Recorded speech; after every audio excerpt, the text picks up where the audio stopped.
Chicago and the Philippines.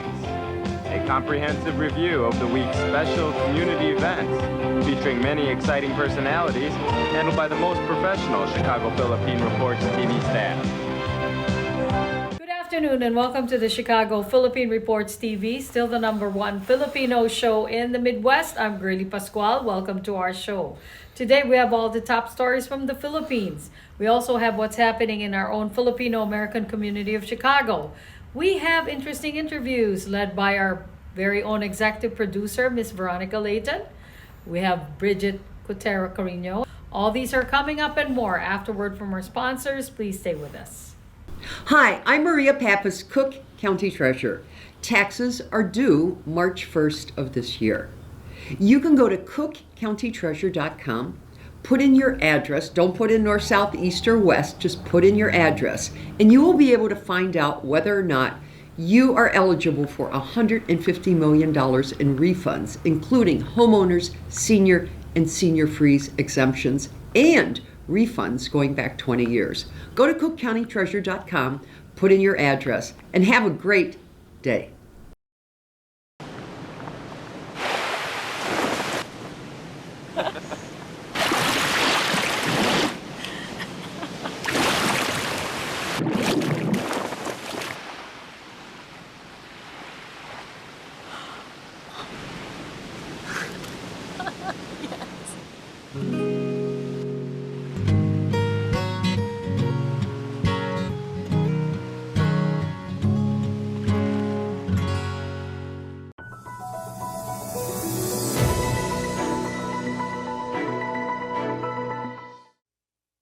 Before flying to Australia, President Ferdinand Marcos Jr. maintained it is more practical for a plebiscite on a new charter to coincide with the 2025 midterm elections. The Commission on Elections has commented that this move would not have any bearing on their ongoing preparations, only that the ballots will be longer.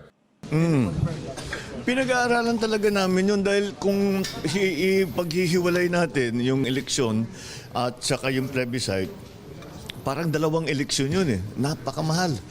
So baka maaari kung isabay natin yung plebisito sa local elections na gagawin sa Mayo na next year.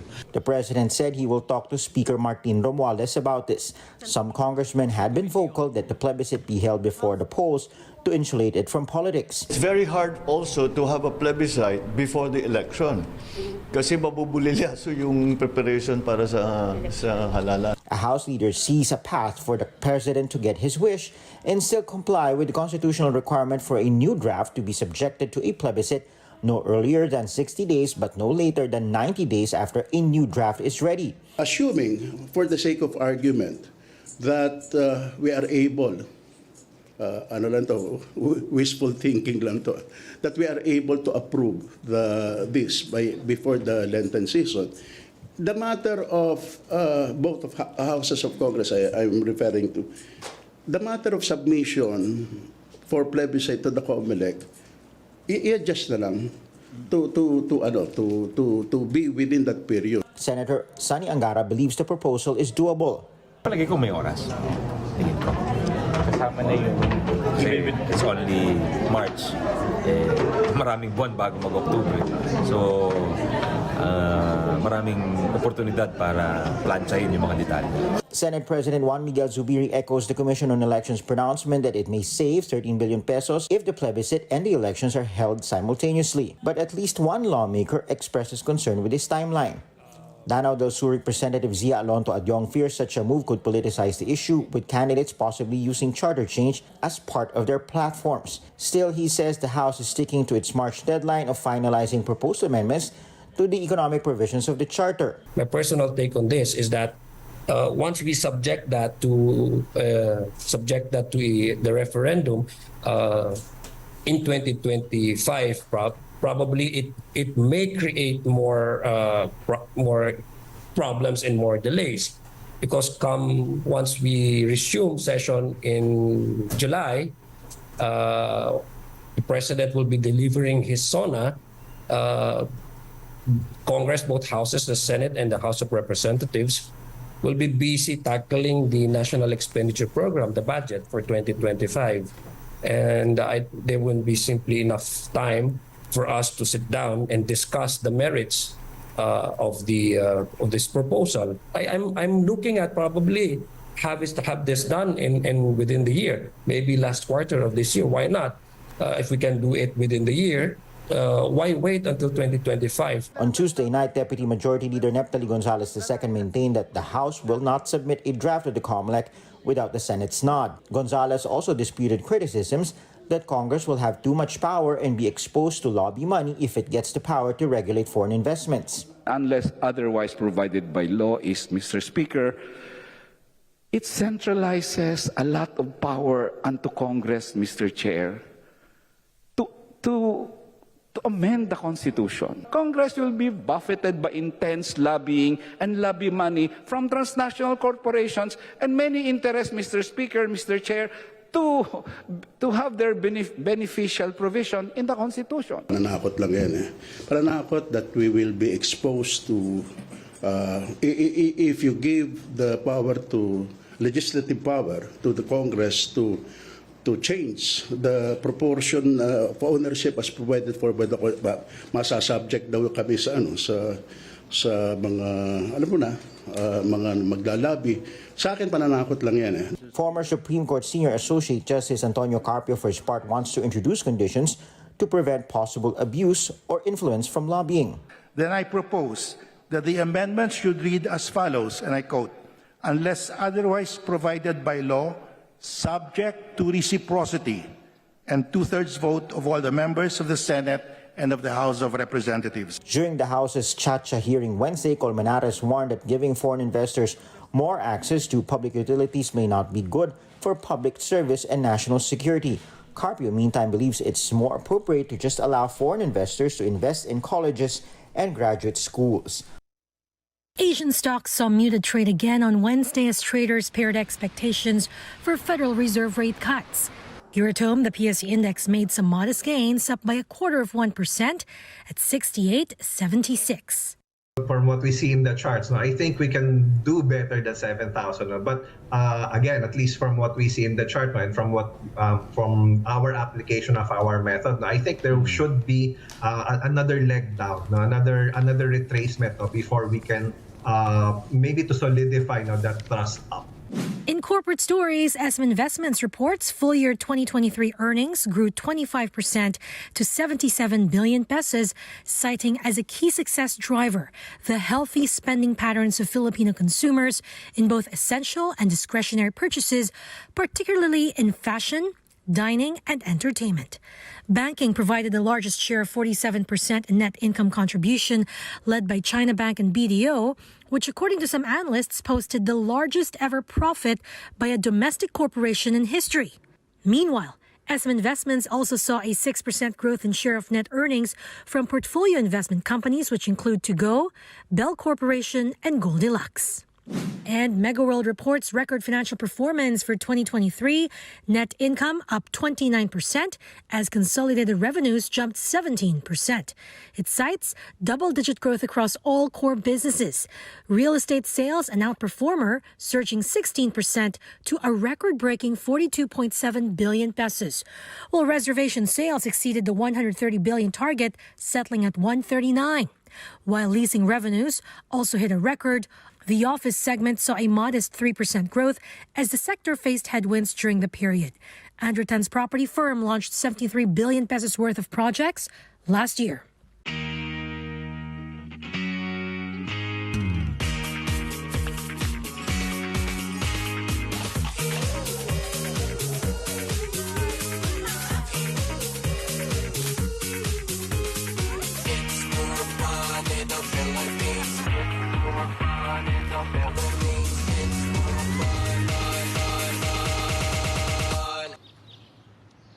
It's more fun in the Philippines.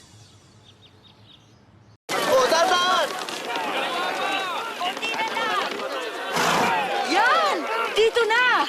Perfect!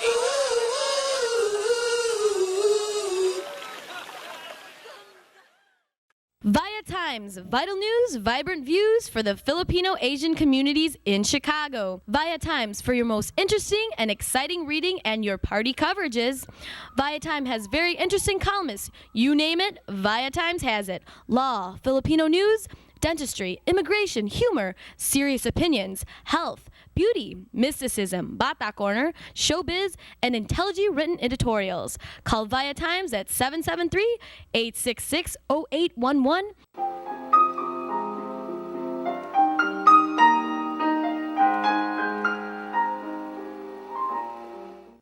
Magandang hapon po sa inyong lahat and welcome to Veronica's segment of the show.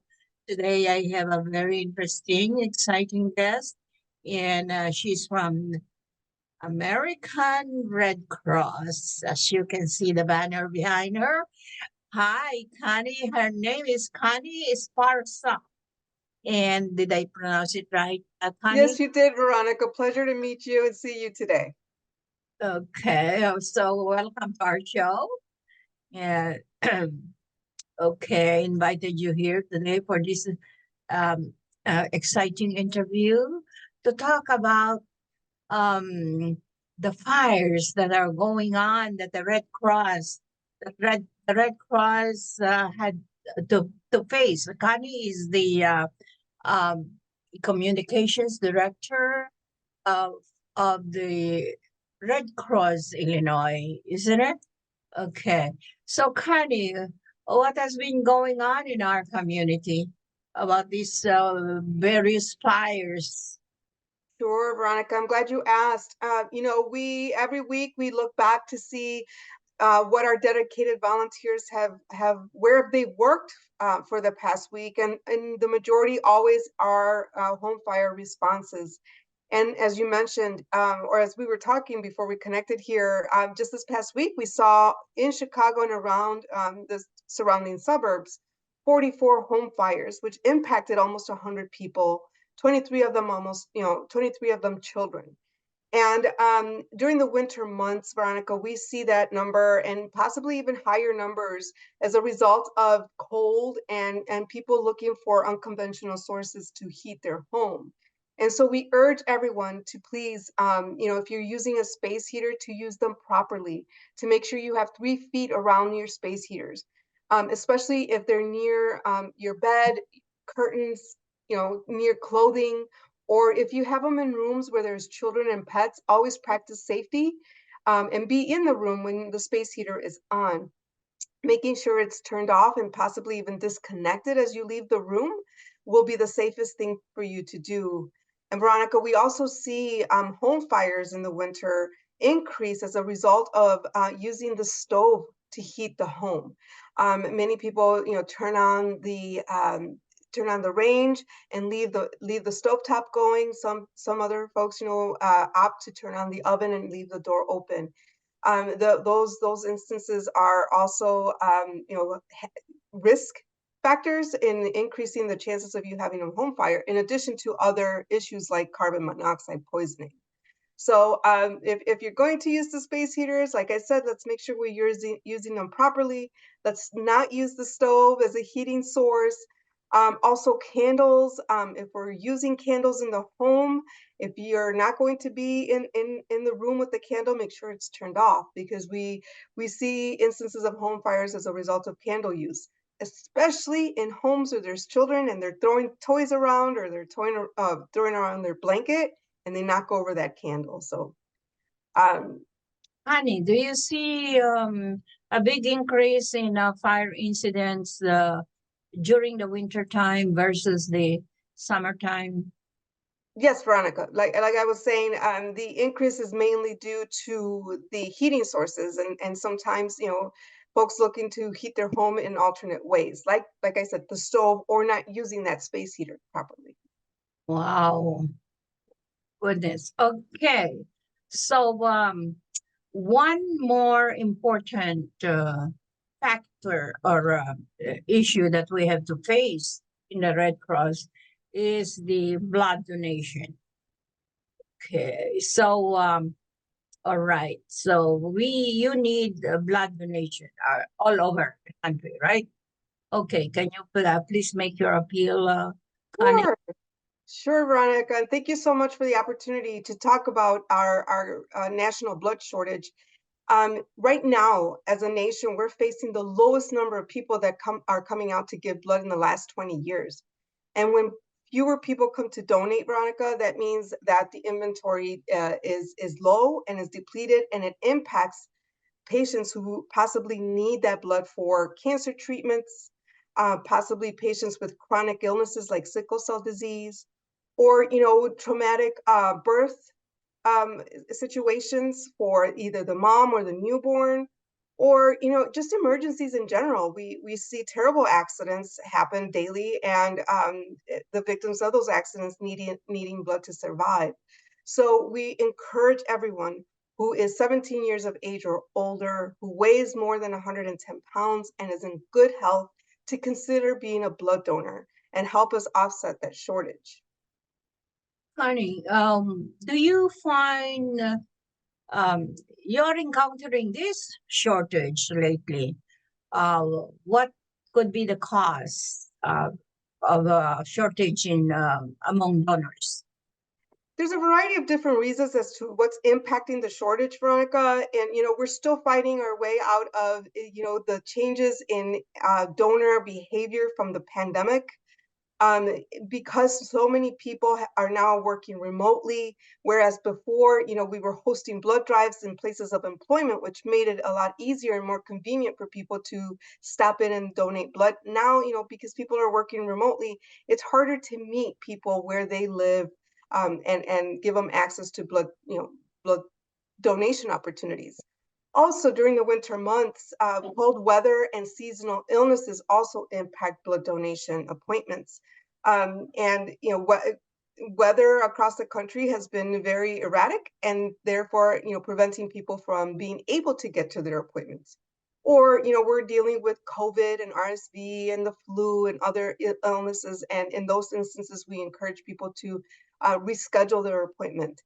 But just recently, as we saw really frigid weather, we had cancellations of blood drives here in the state alone that impacted us being unable to collect almost 500 units of blood. And imagine what impact that has on not only inventory, but the medical staff who have to make decisions about whether or not their patient has that life-saving procedure today.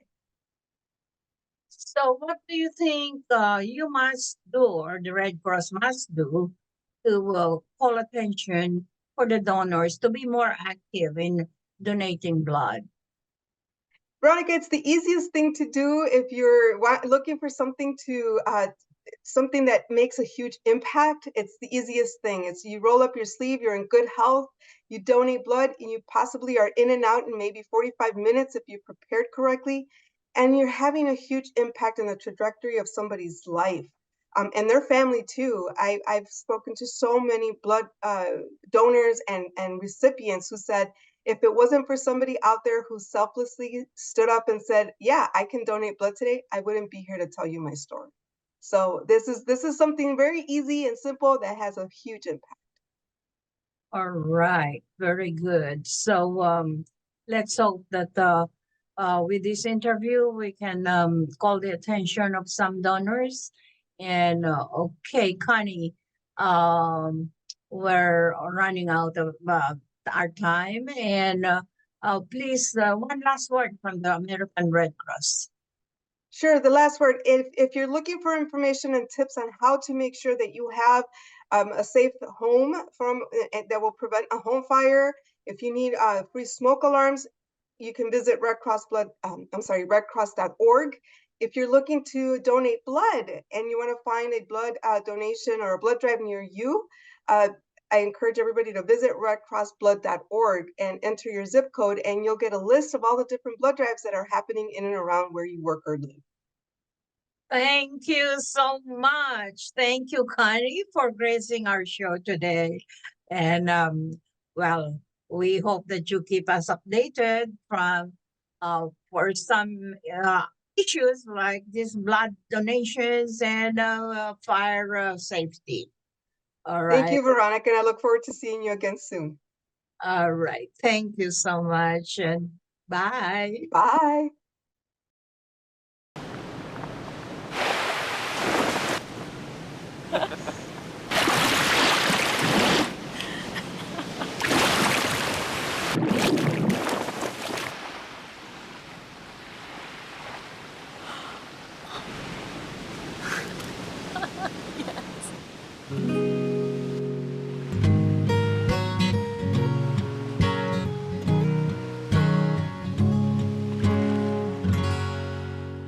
Magandang hapon po sa inyo lahat and welcome to Veronica's segment of the show today. I have a very interesting and exciting young guest who will be talking to us about Sorbita, which is a company that's been helping people in Africa. Help me welcome Ms. Ideneth Vega. Ideneth is the Senior Vice President of Strategy and Marketing, and she will be talking to us about the company and the project that they're having in East Africa. Hi, Ideneth. Welcome to our show. Hi, Veronica. Thank you for having us. Very excited to be on with you and your audience. Great. Same here. We're excited to have you on our show. Okay, Ideneth, first thing, can you please introduce yourself first briefly and also Sorbita, your company? Of course. I'm blessed to be working for an incredible company. I am from Puerto Rico. I'm a Latina here in the States. Very excited to have the opportunity coming to you live from Houston, Texas. And been for the last 22 years in the direct sales industry corporately. And so very excited to have an opportunity to talk to you today about Zurvita. We are a health and wellness brand. We mostly distribute our product to the direct selling industry, which means our products are exclusively brought to customers around the country, North America, Puerto Rico, Canada, and Mexico. And it is through very rabid fans of entrepreneurs. So through independent consultants that distribute our products across North America. We are known for our nutritional powerhouse product, which is Zeal for Life, that has been around for the last 12 years. And we've been in business now, Veronica. It was our 16th anniversary last week. So we are celebrating our Sweet 16 this year. How nice. Congratulations. Thank you. And Sorbita is still a teenager, huh? A teenager. Indeed. Okay, very good. And okay, you're talking about the product, and can you please describe to us about these products that you are manufacturing and also distributing all over the world? Yes. So we focus on health and wellness. Our products are clean, banned from any substances, any metal or any artificial sweeteners and different ingredients. So very clean, good for you ingredients. We're not one of those companies that just sprinkles something on the products and say it has it. Every single ingredient in our formulas has a purpose and has an intention for being there in your body.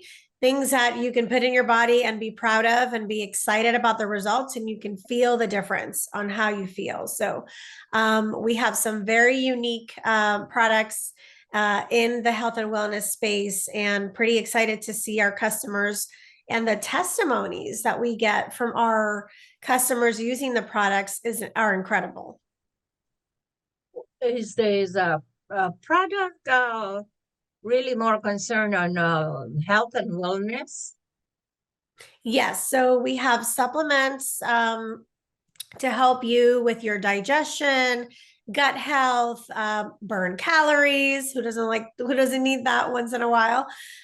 We have protein, also our Seal for Life product, which is our all-in-one nutrition product.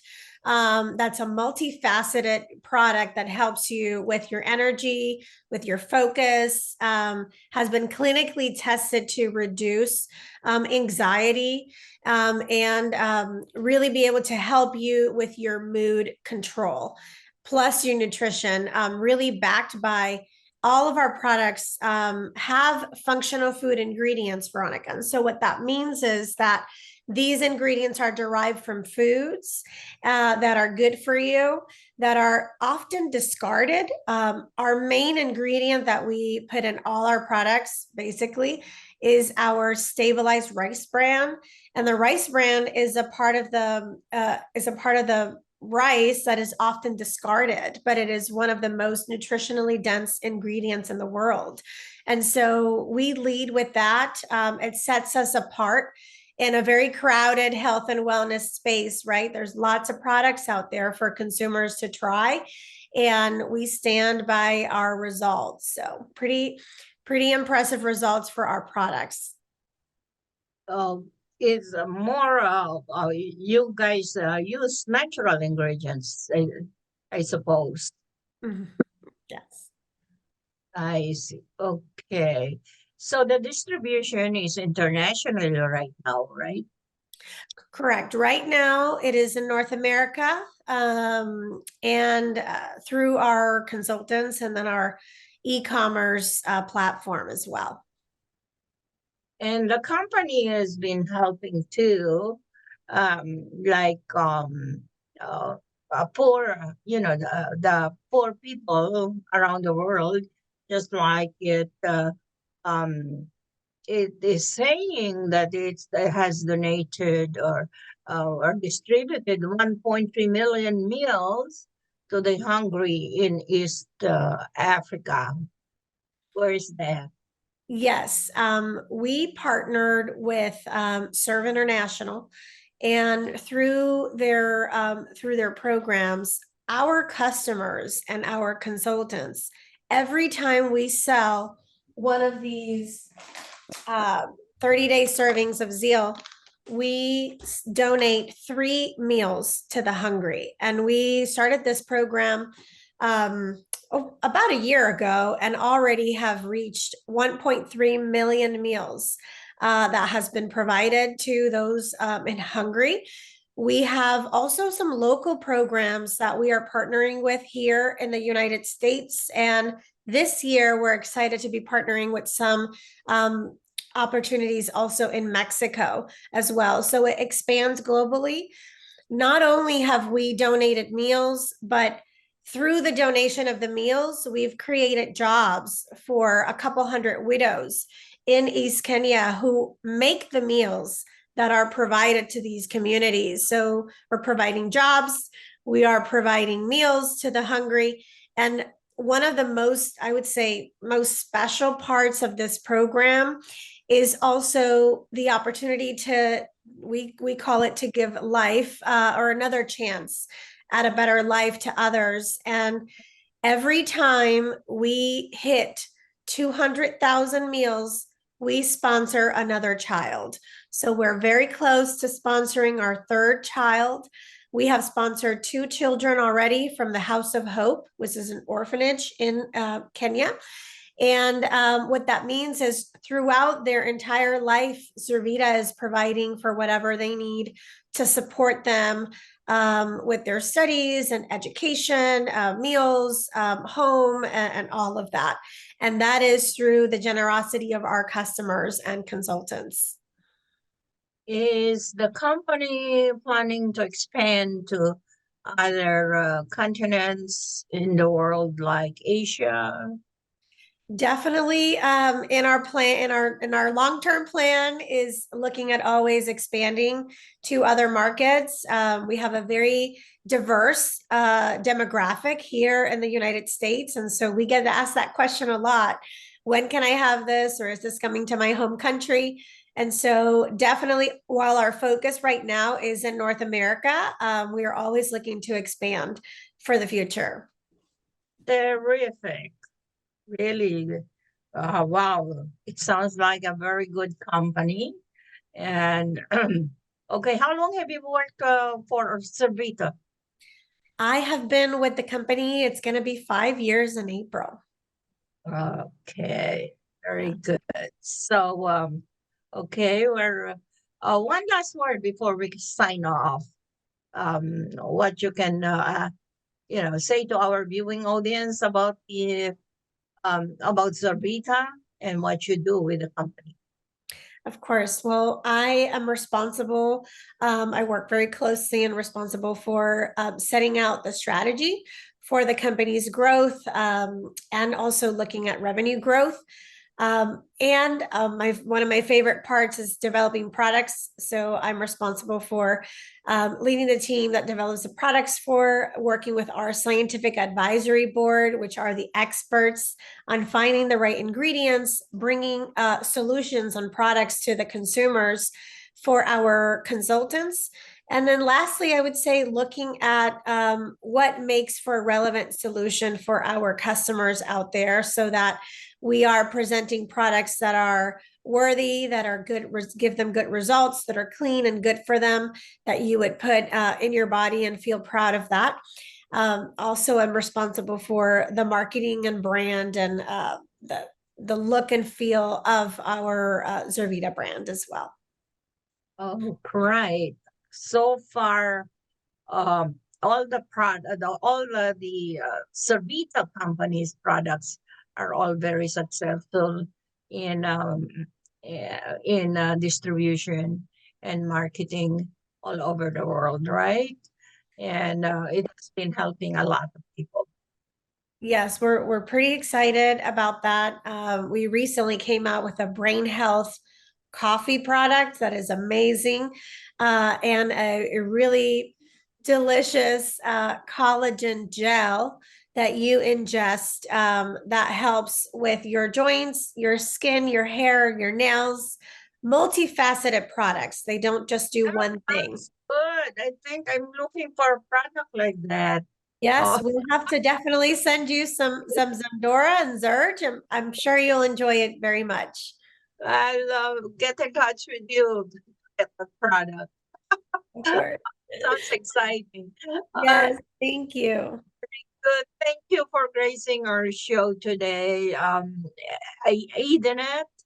And I like your name. It's really different. Edenet. IDENETH. All right. Thank you for gracing our show. At maraming salamat. Well, you enjoy the rest of your weekend. At maraming salamat po sa inyong panonood. Ako po si Veronica. Enjoy the rest of your weekend. Bye, Jeanette. Bye, viewers. Thank you. Hi, I'm Maria Pappas, Cook County Treasurer. Taxes are due March 1st of this year.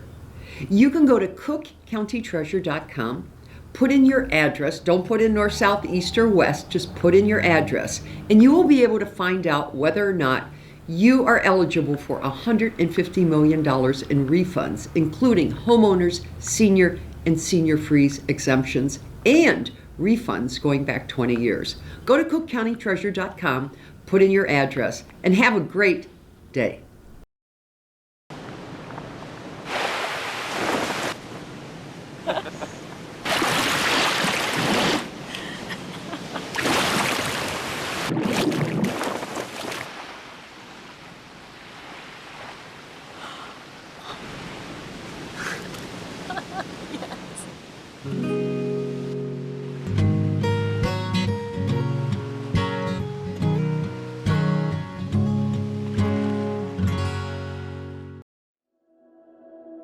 This is a prayer and a reminder. All we have is now. Anak, umuwi ka na.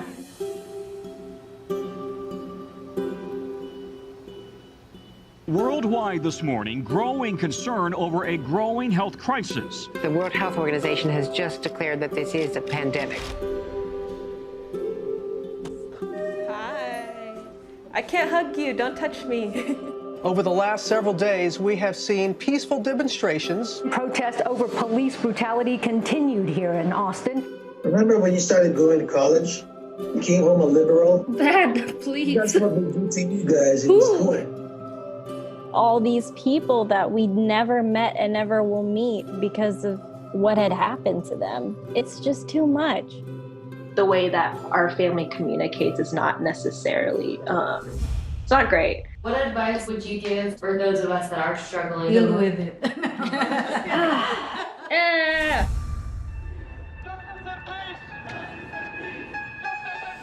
I think the norm for our community has been to just stay silent and like keep to your own business. I could definitely be doing more than I'm doing right now, and I know that others can as well. What if someone is called from God to be an activist? I can answer that question. Shouting revolution, oh wow, breaking each tradition. You don't believe in the Black Lives Matter movement? An advocacy group reporting at least 3,800 anti-Asian hate incidents since last March. I'm kind of conflicted. I'm like, maybe I should move home and be here with them. I hope that this moment makes you take a step forward and a step together in the right direction. In order for a subject to not be taboo in our community, there always has to be like someone to start that conversation. You speak up for me when I can't speak up for myself. And I've seen you do that for other people. I see a lot of people who just kind of cut off friends and family, and I don't think I can do that. I love my parents. This is a symbol of our voices. If you look at your neighbors around you, you will see who stands with you, who stands for you. At least I know that you can stand up. That's the thing I'm so happy about.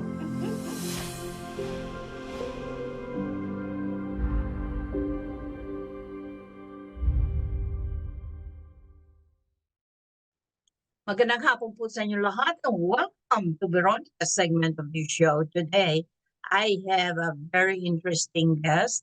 He's a lawyer and he's from Chicago. His name is Attorney John Wood. Attorney Wood is the founding attorney of Grant Park Legal Advisors here in Chicago. And your company handles what kind of business, Mr. Wood? And will you please tell us about a little bit of your background first? Sure. Our law firm handles primarily probate, estate planning. We also do a fair amount of business law because many of our clients are also small business people. My background is I was originally passed the bar in 1997, a graduate of DePaul Law here in Chicago, just down the street, and have worked both in the investment management industry and in the legal industry. My experience in the investment management industry gave me the impetus to start looking at how trusts were as part of the estate plan were being applied and used. And that's when I kind of determined we can do a better job of creating trusts and other estate planning documents than what's currently being done. So I opened the law firm, Grant Park Legal Advisors. I see. And you've been in the business for many years. All right. Yes. Congratulations. Yes. All right. Well, I invited you here today because of the press release that was sent to me about estate planning. Okay, what is estate planning? Estate planning, at the most basic level, is just putting together the plan for once you pass, how your family is going to deal with all your assets and how you're going to take care of them. To make sure the right people get what you want them to get. An estate plan can be as simple as a basic will. A basic will may just say all my assets to my spouse or all my assets to my children. But one of the key things about a basic will is it'll allow the estate to waive the probate bond. A probate bond can be several $1,000s just in and of itself. So doing that basic will just save your estate some money by doing that. And you've ensured or now given directions for the executor or the administrator of your estate as to how you want the assets divided up, rather than just relying on the state's definition of how you want the assets divided up. That's really integral. And if you have small children, it becomes even more important because you'll then get to name who you would want to be their guardian once you've passed, if their other parent wasn't available.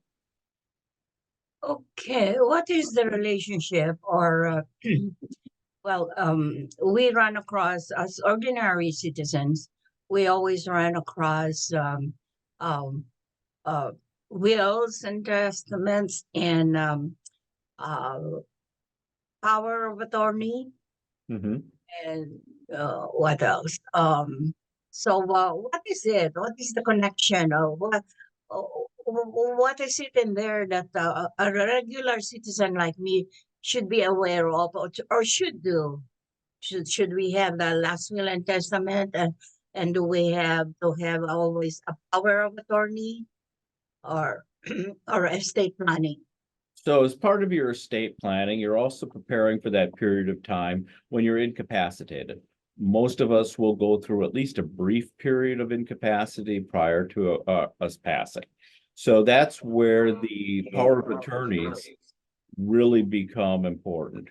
The power of you have the durable power of attorney, and that one handles the business of your life, the finances, debt, and contracts, and all of the things like buying or selling a property or doing paying your bills, going to your credit cards, determining all the business of your life, the non-healthcare related. Then there's the healthcare power of attorney.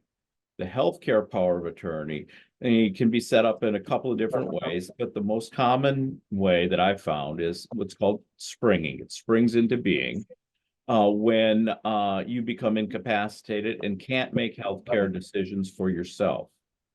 Then you want someone you trust, and often a loved one who cares about you, to step in and make healthcare decisions on your behalf.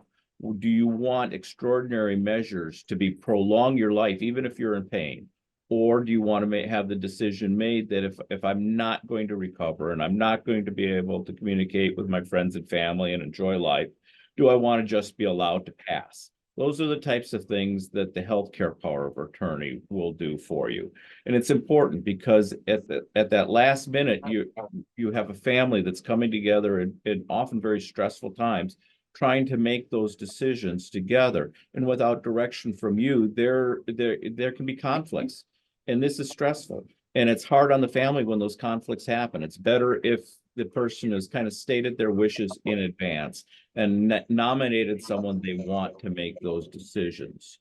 So the power of attorney and the healthcare power of attorney are pre-death. Those are items that will help during the incapacity period. Then the will comes. The will then handles how you want everything divided. What do you want done with your assets upon your passing?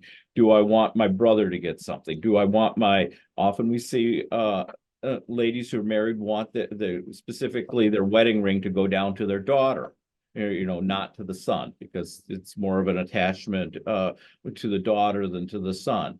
And they'll have important things like that. Perhaps the husband wants his watch to go to his son, just as an example. There can be very specific things in that will. If you don't have specific things in the will, it can lead to disputes. I want this, or I want half the value of that, or you're supposed to do this, which can result in the court ordering the liquidation and sale of all the assets and just dividing the money. By taking the step to create the will, you've waived the bond requirement with the court. You've set up a plan for how you want your assets to be distributed, and you've helped your family after you've passed come together rather than, as I've seen in some cases, be pushed apart by those assets. In other words, in executing all these legal documents, people should really require the support and help of a lawyer, knowledgeable lawyer like you? It's very important. There are very specific requirements for a will that are required legally. And if you mess up one of those requirements, your will may not be valid. I've had people coming in thinking that they had a valid will where people have handwritten what they wanted and signed it. That would be referred to as a holographic will. Unfortunately, Illinois does not recognize those types of wills.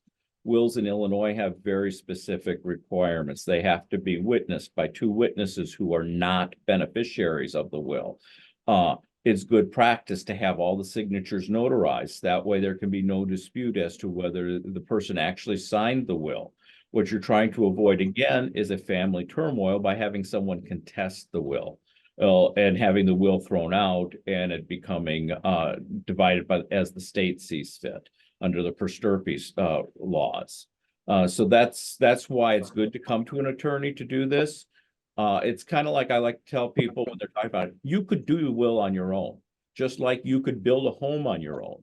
But if you make a mistake when you're building that home in the wiring, your whole house could burn down. If you make a mistake in the drafting of your whole will may be invalid. And that's why we hire professionals to come in. And usually a basic will and powers of attorney are fairly reasonable to get done. Okay. How expensive is it to have all these legal documents executed by a professional like you? So typically at my firm currently in January, or we're to March already, of 2024, a basic will to my children or to my spouse and my children without having any trusts in it or anything like that. The healthcare powers of attorney and the supporting documentation around that, you're looking at around $800. If we're going to do what's called a transfer of death instrument, which is another document that will allow the house to be transferred automatically to the without having to be going through probate, you're looking at about another $200 for that document and the filing fee, which is typically around $72, depending on the county. Can an individual seek your services through online, or it should be personal? I've done it both ways. A lot of my clients will talk on the phone. We'll do a Zoom conference. We will go over everything. But then for the signing, we need to be in person because you need to have two uninterested witnesses and it needs to be notarized. I have been in situations where people have wanted it. We've sent the documents out and they've had their own witnesses and their own notary come to their home rather than coming to our office. So it can be done either way. I do recommend that typically people at least come into the office for the signing. Okay. One last word before we sign off about estate planning. So I think it's one of the most important things we can do for our family and our children. When it's a young family, establishing those guardians, making sure that they're those children are taken care of and you look out for them. Establishing who you want to manage their finances. If something should happen to you, you don't want those types of decisions to be left to the courts. And God forbid you have competing grandparents that would have a dispute. As we get older in life and our children are grown, making sure that we don't have disputes between our children after we've passed and we haven't left something undecided and unthought about and left them to deal with something that could cause tension among them. We want our family to be happy. Very interesting. Well, thank you for gracing our show today, Mr. Wood. And well, I think we received some really good advice from you, even though it's short, in estate planning from you today. Thank you for having me. What other do you also handle other legal services besides we handle business law, litigation, disputed estates comes as part of our estate planning. But the business law is our next biggest area of practice, where we handle corporate formation, we handle partnership agreements, we handle dissolution of corporations and things of that nature. Great, terrific. Business, right? Yes. You're a business lawyer. All right. Thank you so much. Thank you. Maraming salamat. Maraming salamat is thank you so much in our language. At maraming salamat po sa inyong panonood. Ako po si Veronica. Enjoy the rest of your weekend. Bye, Mr. Wood. See you. We would like to welcome all of you to Baladna Jewelry. We have a very big selection of 21 karat gold jewelry imported from the Middle East, from Dubai, Saudi, and Bahrain. And we have a very big selection of diamond. We offer free financing for 6 months, and we have a layaway system which you can leave your stuff for 3 months. We repair gold and we buy old gold. Welcome to Baladna Jewelry. Salamat po.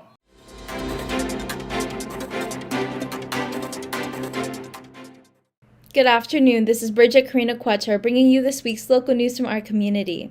Continuing his commitment to modernize the Secretary of State's office, Secretary Alexi Giannoulias is championing legislation to allow Illinois residents to start using digital driver's licenses and state IDs. Giannoulias' backing marks the first time the Illinois Secretary of State's office has supported such a measure, which now includes digital IDs as well as digital driver's licenses. HB 4592 is sponsored by State Representative Cam Buckner, 26th District, and State Senator Michael Hastings, 19th District. If the bipartisan legislation passes, implementation could occur as early as next year. Giannoulias said, with technological advancements and additional safeguards to make it the most secure and state-of-the-art system in the nation, we're confident Illinoisans will soon have the option to carry a digital version of their driver's license or state IDs. The Chicago Cook Workforce Partnership, known as The Partnership, is pleased to announce it is a recipient of a $50,000 grant from Northwestern Medicine in support of the nonprofit organization's focus on workforce development programs throughout Cook County and the city of Chicago. The partnership's work with Northwestern Medicine includes assistance and support from the partnership's Healthcare Sector Center, operated by Equus Workforce Solutions. This type of alliance with a regional employer aligns completely with the mission of the partnership, to connect career seekers and career providers, said partnership CEO George Wright. Healthcare is clearly a high-growth, high-demand sector with real career ladders, allowing residents to grow in experience and income while providing a critical service to regional residents. We truly appreciate Northwestern Medicine's financial commitment to the partnership, and we look forward to more successful collaborations in the future.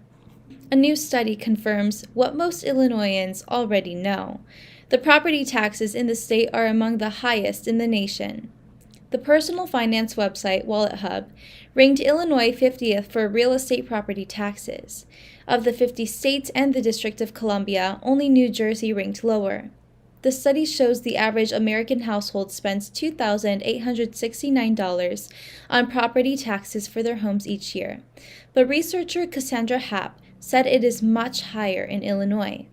The median home value is $239,100, and that comes out to $5,055 in real estate taxes every year, said Happ. Governor J.B. Pritzker's budget proposal includes going after Illinois retailers' earnings, something that is not sitting well with industry officials.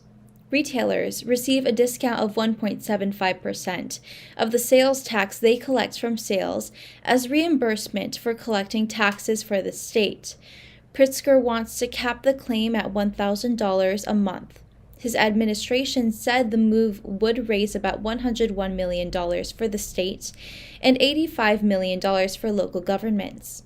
They're paying the cost of tax collection and remittance on behalf of the state for every transaction that occurs, particularly electronic transactions, which now account for more than 80% of all transactions. So it's not fair to shift more of that cost onto the backs of retailers, regardless of their size. said Rob Carr, president of the Illinois Retail Merchants Association, to the Center Square. The Illinois Foundation, FFA, in partnership with the Illinois Department of Agriculture and Farm Family Resource Initiative, SIU School of Medicine Center for Rural Health, and Social Service Development, announced Bend, Don't Break grant funding to Illinois FFA chapters to support local initiatives to increase awareness of mental health and wellness in schools and communities. Bend, Don't Break grant funding is critical to advancing information about the importance of mental health, said Jerry Costello II, director of the Illinois Department of Agriculture. This partnership empowers local FFA chapters with needed resources to address their community's mental health needs. That's all for today. Thank you for watching our news this week. This is Brigitte. See you next time. Hi, I'm Maria Pappas, Cook County Treasurer. Taxes are due March 1st of this year. You can go to cookcountytreasurer.com, put in your address, don't put in north, south, east, or west, just put in your address, and you will be able to find out whether or not you are eligible for $150 million in refunds, including homeowners, senior, and senior freeze exemptions, and refunds going back 20 years. Go to cookcountytreasurer.com, put in your address, and have a great day.